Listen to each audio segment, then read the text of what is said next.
West Sikkim পেলিংয়ের থেকে কিছুটা দূরে এক দারুণ জায়গায় আপনাদের নিয়ে যাই।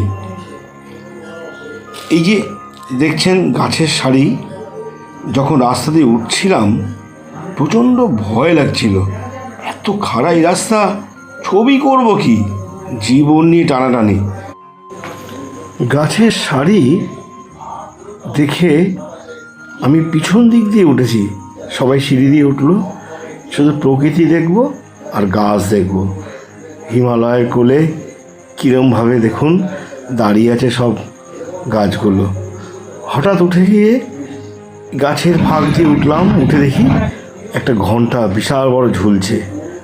ঘন্টা ঝোলা দেখে এটা এইভাবেই ঘোরাতে হয়, ঘুরিয়েও দিলাম।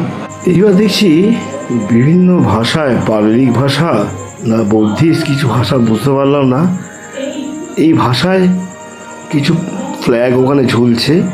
এখানে সাধারণ দর্শকরা পিছন দিকে আসে না, আমি কিন্তু ছবি করতে আসলাম, বেশ ভালোই লাগলো।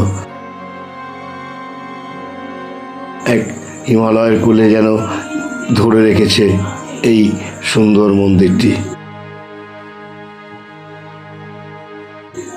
পিছনের নিপুণ শৈলীর মধ্যে সব বানানো আছে, বিভিন্ন অসুরের রূপ তারা ধরে আছেন। এরা নাকি বুদ্ধকে পাহারা দিতেন। 137 ফুটের চেনরেজিং স্ট্যাচু, এই বুদ্ধের মূর্তিটি দালাই লামা 2009 সালে পরিকল্পনা করেন।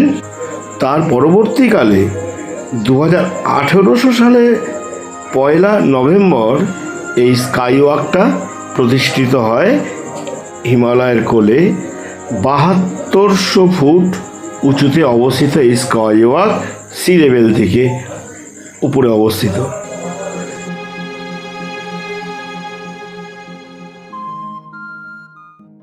এরপর একটু ফটো সেশন হবে না, ছবিগুলো তুলে নিলাম। আরে আরে পড়ে যাবে যে,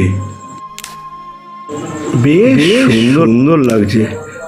তোমাকেও খারাপ লাগছে না? বাহ, কারিগর দাঁড়িয়ে কি সুন্দর ফটো। সবাই তো মজা করছে।